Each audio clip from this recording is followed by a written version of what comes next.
नमस्कार, मैं हूं आपके साथ शिप्रा झा। आप देख रहे हैं विशेष। भोजपुर के भरत भूषण तिवारी एनकाउंटर पर सवालों की बौछार मानो पुलिस के लिए भी सिरदर्द बन चुकी है। पुलिस की कार्रवाई सवालों के घेरे में है, क्योंकि सवाल सिर्फ एक मौत का नहीं, सवाल उस खाकी की कार्रवाई पर भी है जो अपराध पर जीरो टॉलरेंस का दावा करती है। पुलिस प्रशासन की कार्रवाई पर सवाल क्यों उठ रहे हैं, इसी मुद्दे पर हम लेकर आए हैं आज का ये विशेष, जिसमें बात होगी भरत तिवारी एनकाउंटर से जुड़े तमाम पहलुओं की। लेकिन सबसे पहले जानते हैं कि भरत तिवारी एनकाउंटर की पूरी कहानी क्या है।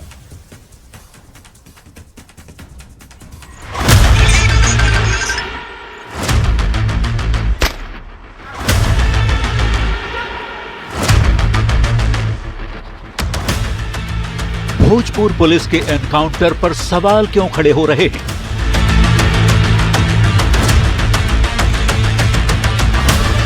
पुलिस की कार्रवाई को मर्डर क्यों बता रहे हैं परिजन?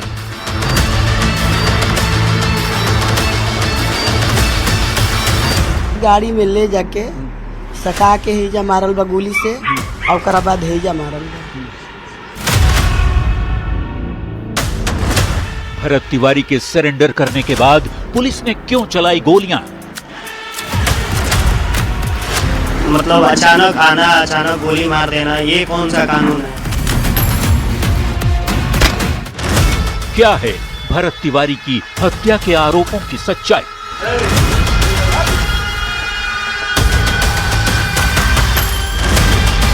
पुलिस की कार्यशैली पर ही सवाल क्यों खड़े कर रहे हैं एडीजी लॉ एंड ऑर्डर?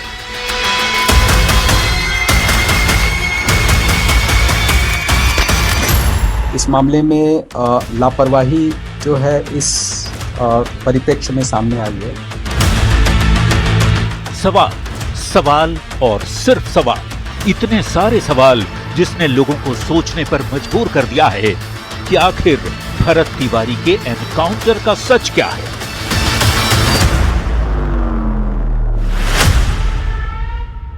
तो भरत तिवारी एनकाउंटर मामले में इतने सारे सवाल हैं, जिन सवालों के जवाब सभी जानते हैं, और ये सवालों की बौछार मानो पुलिस के लिए भी सिरदर्द बन चुकी है।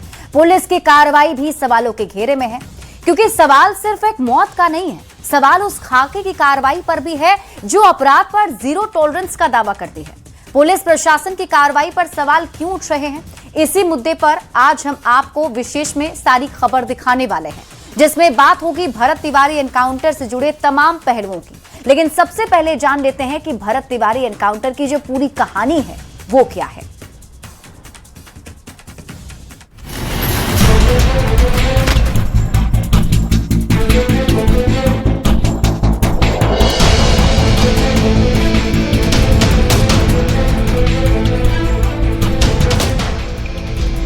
16 जून 2026 की सुबह भोजपुर जिले के लिए भी आम थी, दूसरे जगहों की तरह ही बिल्कुल सामान्य। पर चढ़ते सूरज की किरणों के बीच जिले के शाहपुर थाना क्षेत्र के बिलौटी गांव में कुछ हलचल होती है। अचानक पुलिस की गाड़ी धूल उड़ाती गांव में प्रवेश करती है। शाहपुर के तत्कालीन थानाध्यक्ष राजेश कुमार मालाकार अपने दल बल के साथ पहुंचते हैं भरत तिवारी के दरवाजे पर। वही भरत तिवारी जो शाहपुर प्रखंड के जवनिया गांव के विस्थापित लोगों की लड़ाई लड़ रहे थे। भ्रष्टाचार के खिलाफ भरत की मुहिम तेज हो चुकी थी।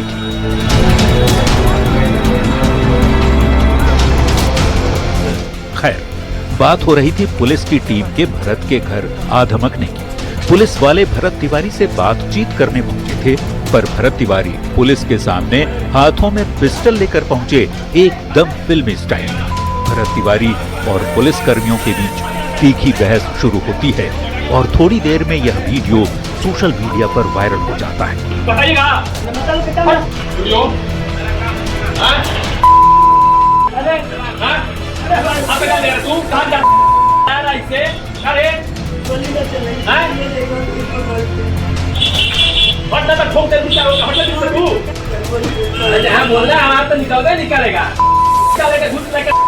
बोलिए नहीं निकलेगा, पिस्टल दिखाता है। हिम्मत है तो जाके बदमाश के टीमों के पकड़ो ना। अरे क्षमता मार देगा, ठोक देगा वहीं पे।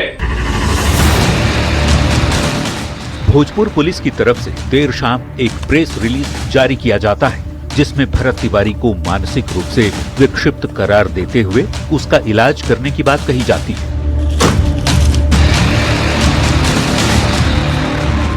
16 जून की रात फिर पुलिसकर्मी भरत के घर पहुंचते हैं। दरवाजा नहीं खुलने पर उसे तोड़ने की कोशिश पुलिस वाले करते हैं, जैसा परिजनों ने आरोप लगाया। दरवाजा खुला नहीं और पुलिस वाले वापस लौट गए।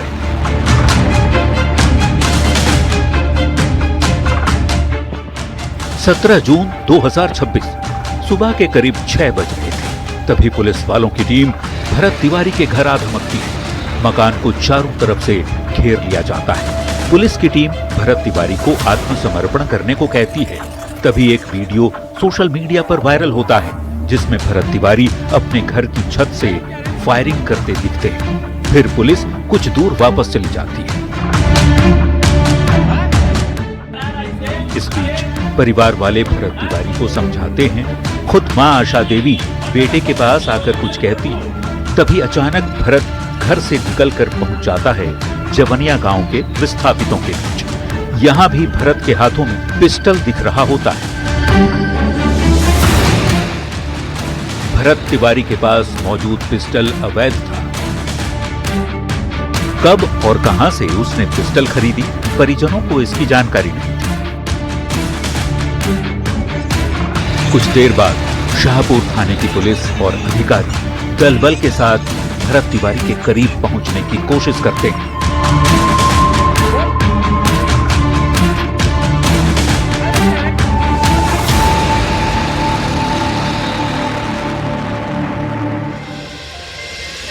तब तक सुबह के करीब 8:30 बज चुके थे।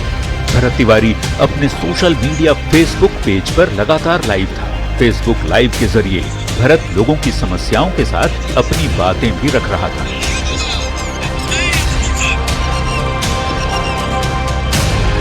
फिर आखिर में एक वीडियो सोशल मीडिया पर वायरल होता है, जिसमें भरत पुलिस वालों के सामने अपने हाथ से पिस्टल फेंकता दिख रहा होता है।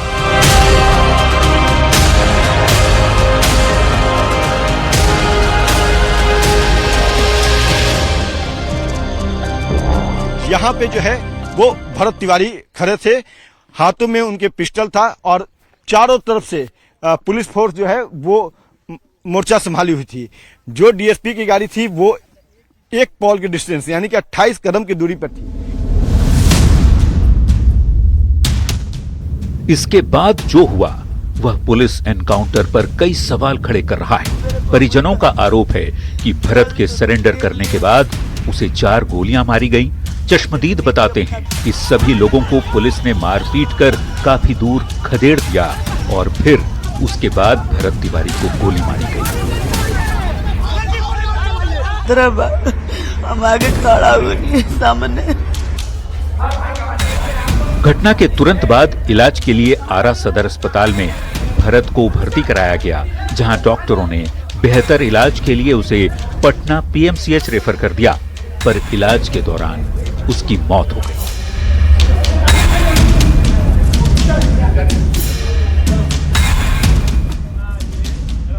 तो क्या इन 3 तस्वीरों में ही छिपी है भरत एनकाउंटर की पूरी सच्चाई? एक बार फिर ये 3 तस्वीरों को जरा गौर से देखिएगा। पहली तस्वीर एनकाउंटर के ठीक 1 दिन पहले की है, यानी 16 जून की। तस्वीर में भरत तिवारी अपने दाहिने हाथ में पिस्टल लेकर घर के कमरे में बिस्तर पर लेटा हुआ दिख रहा है। दूसरी तस्वीर एनकाउंटर के दिन यानी 17 जून की है, जिसमें भरत हाथ में पिस्टल थामे अपने घर की छत पर से पुलिस वालों की तरफ फायरिंग करता नजर आता है। और तीसरी तस्वीर भी 17 जून की है, जिसमें भरत पुलिस वालों के सामने पिस्टल फेंकता नजर आता है। फिर इसके बाद की कोई भी तस्वीर भरत तिवारी की सामने नहीं आई। अमूमन ऐसी तस्वीर जब किसी भी हाफ एनकाउंटर किए गए अपराधी को पुलिस सहारा देकर साथ ले जाती दिखती है, पर भरत तिवारी केस में हाफ एनकाउंटर की तस्वीर भी सामने नहीं आई। एनकाउंटर पर खड़े होते कई सवालों के बीच न्यूज 18 की टीम सबसे पहले मृतक भरत तिवारी के घर पहुंचती है। मां बाप से बात की रोते बिलखते भरत के माता पिता सिर्फ यही आरोप लगाते दिखे कि उनका बेटा सही था, पुलिस ने साजिश रचकर भरत की हत्या कर दी। वो तो समाज के हर तबके के लिए आवाज उठाने वाला लड़का था। कौन ची हमारा लड़का कैले बा, समाज सेवा करता, गरीब के मसीहा ह, ते करे थी ये बा कि मर्डर कर दिया जाओ। नहीं, हिम्मत रखी चाची, हिम्मत रखी, हिम्मत रखी, हिम्मत रखी। ओकरे बाद घेरे लगल स्टैंड गए लेके, ओकरे पंगुरी धक चारों तरफ से घेर लियल। हम देखनी कि अब खतरा बा, हम आगे खड़ा हो गए सामने, बेटा के रक्षा में रोवा खड़ा हो गई। हाँ भी आगे बीच में खड़ा हो गए। इंस्पेक्टर साहब से कहनी कोनो गलती हुई चाहे कुछ भइल हुई भारत भूषण से, इंस्पेक्टर साहब ले जाई, ये तो समाज सेवा कर इनका से गलती तो कुछ हो ही ना, समाज सेवा खातिर रवा थी कैले बनी होता ना, तबाह कैले बनी लेके के रवा ले जा सके ना, बाकी जान न मारत। आप पुलिस विभाग में थे, आपके बेटे ने जिस तरह से घटनाक्रम हुआ, क्या कहेंगे? क्या कहेंगे, हम तो गए थे कि भाई देखिए इस तरह की बात है, पुलिस आप लोग जा रहे हैं आ रहे हैं वहाँ पर, तो इसीलिए आए हैं, देखिए संभालिए क्या बात है भाई, तो बैठिए। अब तो बैठा के हमको वहाँ पर बंदी बना के दिन भर रखा, शाम हुआ तो हमको छोड़ा है, इसके बाद में क्या हुआ नहीं हुआ हम तो थे नहीं। भरत तिवारी के माता पिता के साथ ही बिलौटी गांव के लोगों का आरोप है कि पुलिस ने भरत को 4 गोलियां मारी, क्योंकि 4 राउंड फायरिंग की आवाज गांव वालों को सुनाई दी थी। पीएमसीएच में पोस्टमार्टम के बाद अगले दिन यानी 18 जून को जब भरत तिवारी का शव गांव पहुंचा तो बिलौटी गांव के लोगों का आक्रोश पुलिस प्रशासन के खिलाफ फूट पड़ा। पटना बक्सर मुख्य मार्ग को घंटों जाम कर दिया गया। मौके पर पहुंची पुलिस को भारी आक्रोश का सामना करना पड़ा। हालात को काबू करने के लिए जब पुलिस ने बल प्रयोग करना शुरू किया तो आक्रोशित गांव वालों ने रोड़ेबाजी करनी शुरू की। हालात बिगड़ने पर पुलिस को लाठी चार्ज तक करना पड़ा। गांव वाले दोषी पुलिसकर्मियों पर एफआईआर दर्ज करने और कार्रवाई की मांग कर रहे थे।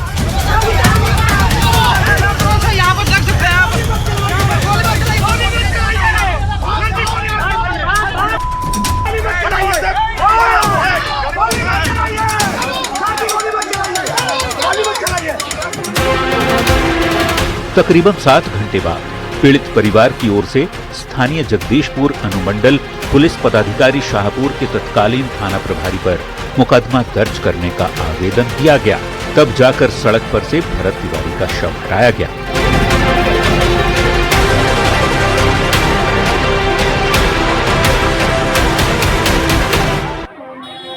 लोगों का गुस्सा इस बात को लेकर था कि जब भरत तिवारी ने पिस्तौल को पुलिसकर्मियों के सामने फेंक दिया, सरेंडर कर दिया था, फिर उसे गोली क्यों मारी गई? आगे चलिए और आगे चलिए। यहाँ वहाँ बात होगा, बात पर चलिए, सबको दिखने दीजिए।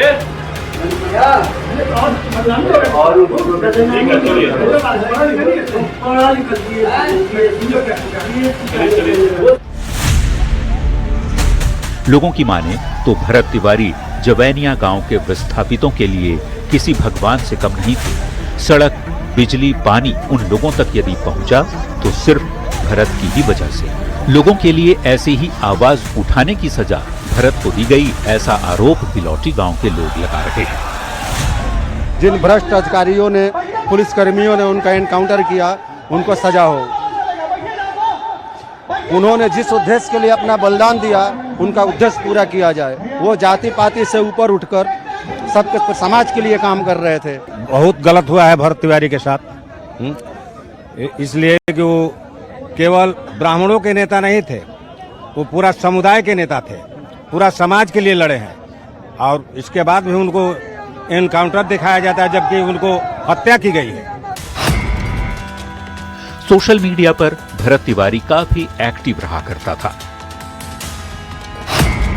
उसकी बड़ी फैन फॉलोइंग थी।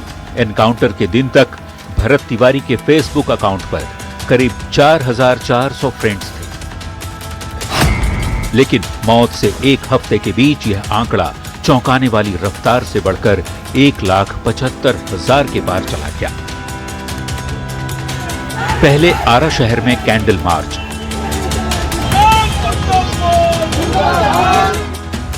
फिर नेताओं के भरत तिवारी के परिजनों से लगातार मुलाकात और फिर देश के कई राज्यों से बिलौटी गांव में 24 जून को बुलाई गई महापंचायत में शामिल होने पहुंचे लोगों ने भरत के परिवार वालों को जल्द न्याय दिलाने की मांग सरकार से की।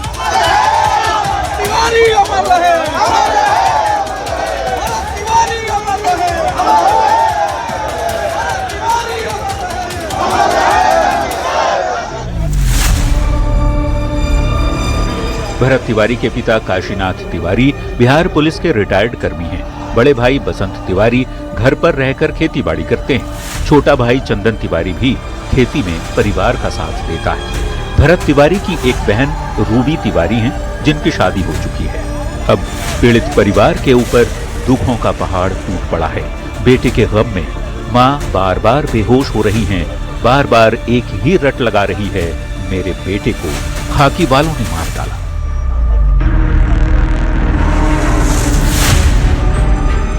राज्य सरकार के निर्देश पर भरत तिवारी एनकाउंटर मामले की न्यायिक जांच शुरू हो चुकी है।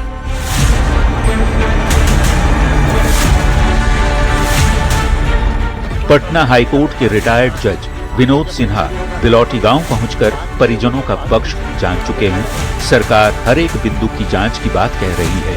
इस केस में एसडीपीओ समेत 6 पुलिसकर्मियों के खिलाफ हत्या के आरोप में एफआईआर दर्ज किया जा चुका है। किसी भी हाल में दोषियों को नहीं बख्शने का दावा किया जा रहा है तो भरत तिवारी के पीड़ित परिजन दोषी पुलिसकर्मियों के लिए फांसी की सजा की मांग करते हुए प्रधानमंत्री से न्याय की गुहार लगा रहे हैं। पुलिस एनकाउंटर में मारे गए भरत तिवारी के परिजनों को न्याय की आस है। अगली रिपोर्ट में बात करेंगे भरत एनकाउंटर केस पर लिए गए सरकारी एक्शन की। न्यूज 18 के लिए आरा से चंदन कुमार और अमित कुमार के साथ ब्यूरो रिपोर्ट।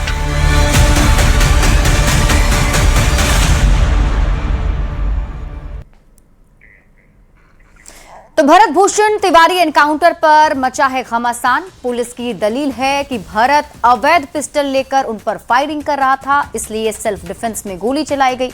जबकि परिवार और ग्रामीणों का आरोप है कि भरत ने सरेंडर कर दिया था और अपनी पिस्टल पुलिस के सामने फेंक भी दी थी, फिर भी पुलिस ने उसे गोली मार दी। भरत तिवारी एनकाउंटर पर बढ़ते विवाद और ग्रामीणों के दबाव के बीच सरकार ने भी बड़ा एक्शन लिया। पूरे मामले की न्यायिक जांच शुरू हो चुकी है, जिस पर सभी की नजरें टिकी हैं। वैसे ये जानना जरूरी है कि आखिर पूरा मामला इतना विवादित क्यों हो गया, क्यों एनकाउंटर पर सवाल उठ रहे हैं, तो जानिए इस बेहद खास रिपोर्ट के जरिए। जैकेट पहन के देखिए, मैं एक अकेला, ये पूरा प्रशासन साथ में, गोलियां कम है मेरे पास।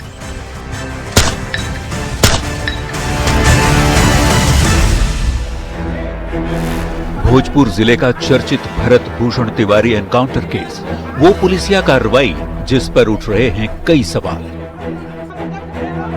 सवाल पुलिस के गलत एक्शन का, सवाल पुलिस पर हत्या किए जाने का और सवाल निहत्थे भरत पर गोलियां दागे जाने का। सवालों से भरी इस कार्रवाई को लेकर सरकार भी काफी एक्टिव है। सवाल एनकाउंटर पर उठा तो फौरन मुख्यमंत्री ने न्यायिक जांच के आदेश दिए। पटना हाईकोर्ट के रिटायर्ड जज विनोद सिन्हा ने केस की जांच करनी शुरू भी कर दी है, पर इससे पहले एक्शन लेते हुए शाहपुर थाने में एसडीपीओ, एसएचओ सहित अन्य पुलिसकर्मियों के खिलाफ हत्या का केस दर्ज किया गया। भरत की मां की शिकायत पर इन पुलिसकर्मियों पर हत्या का मुकदमा दर्ज होने के एक दिन बाद ही जगदीशपुर के एसडीपीओ को हटा दिया गया।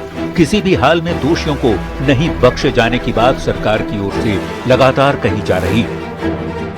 भोजपुर में घटना घटी, तुरंत सरकार ने सबसे ऊपर के जो आयोग होते हैं, जुडिशियल कमीशन का गठन तुरंत करने का काम बिहार की सरकार ने किया था, क्योंकि न्याय मिले। कोई यदि गलत है तो उस पर कार्रवाई हो। मुख्यमंत्री सम्राट चौधरी के न्यायिक जांच के ऐलान के बाद भरत एनकाउंटर केस की जांच शुरू हो गई है। न्यायिक आयोग के अध्यक्ष पूर्व जज विनोद सिन्हा पहली बार बिलौटी गांव पहुंचे। उन्होंने एनकाउंटर वाली जगह का निरीक्षण किया और मृतक भरत तिवारी के घर जाकर परिजनों से मुलाकात की। हालांकि उन्होंने कोई आधिकारिक बयान नहीं दिया, पर भरत की मां ने रिटायर्ड जज से बेटे की हत्या के आरोपी पुलिस वालों को फांसी दिलाने की मांग की। कहा, मेरे बच्चे को जिसने भी मारा है उसे फांसी की सजा से कुछ कम मंजूर नहीं। हम तो फांसी मंगनी है जज साहब से कि जे जेकर हाथ बाय में जे मरले बा ओकरा फांसी होके के चाहिए। एसटीएम जौन मारावेला हाथ बा उ आई रहला खड़ा रहला ए जाए ओकरा हम चिंता नहीं की एसटीएम के। 24 जून को बिलौटी गांव में भरत तिवारी के लिए श्रद्धांजलि सभा का आयोजन किया गया। इस कार्यक्रम में एक महापंचायत भी रखी गई थी, जिसमें शामिल होने हजारों लोग पहुंचे। महापंचायत में मौजूद लोगों ने एनकाउंटर की जांच में हो रही देरी पर सवाल उठाए और दोषियों पर जल्द कार्रवाई की मांग की। भरत तिवारी का मामला सीबीआई द्वारा जांच हो और उन दोषी पुलिसकर्मियों का फांसी की सजा हो।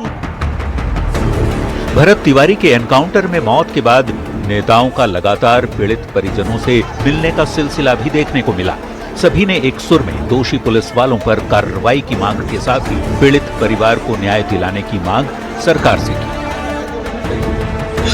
जिस पुलिस एनकाउंटर को लेकर सवाल उठाए जा रहे हैं, उसी भोजपुर पुलिस का भरत भूषण तिवारी को लेकर क्या कहना है, ये भी जान लीजिए। पुलिस कह रही है कि अवैध पिस्टल लेकर भरत सार्वजनिक रूप से घूम रहा था, हवा में फायरिंग कर रहा था, पुलिस टीम पर भी गोली चलाई। 16 जून को घर पर पहुंचने पर गिरफ्तारी का विरोध किया। 17 जून को एसटीएफ और लोकल पुलिस ने घेरा डाला। भरत ने फायरिंग की तो सेल्फ डिफेंस में गोली चलनी पड़ी। मृतक भरत की मां आशा देवी का आरोप है कि 17 जून की सुबह जगदीशपुर डीएसपी और शाहपुर थानाध्यक्ष के नेतृत्व में पुलिस टीम उनके घर पहुंची और भरत को बाढ़ प्रभावित इलाके में चलकर समस्याएं दिखाने को कहा। मां की माने तो जवानिया गांव पहुंचने के बाद भरत तिवारी फेसबुक लाइव के जरिए बाढ़ पीड़ितों की मांगों को रख रहे थे। वहीं पर भरत ने अपने हाथ में मौजूद हथियार को जमीन पर फेंक भी दिया और पुलिस के सामने सरेंडर कर दिया। बावजूद इसके पुलिस ने उन्हें धक्का देकर गिरा दिया और फिर गोली मार दी।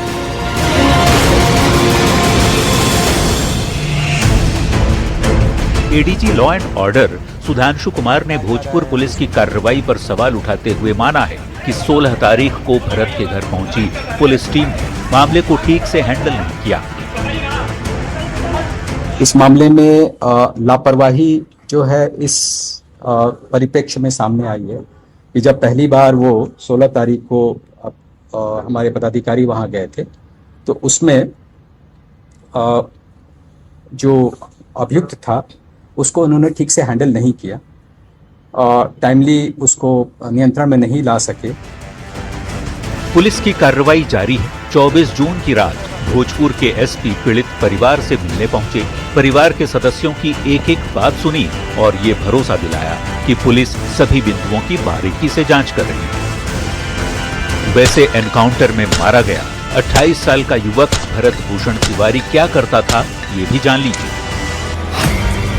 वो साइंस ग्रेजुएट था, बाढ़ कटाव की समस्या से जुड़ा था, जवनिया गांव के विस्थापित लोगों की लड़ाई लड़ रहा था, सरकारी वादे पूरे नहीं होने पर आवाज उठाता था, सोशल मीडिया पर वीडियो बनाकर समस्या सुनाता था।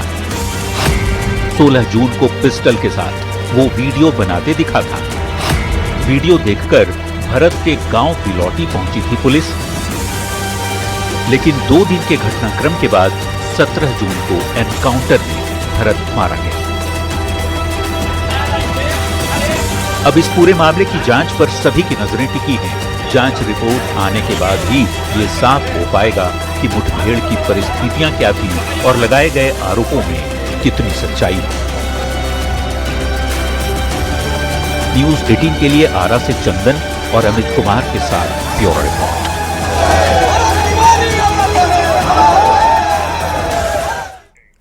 तो इसी के साथ विशेष में आज के लिए बस इतना ही। आप देखते रहिए न्यूज 18 बिहार झारखंड।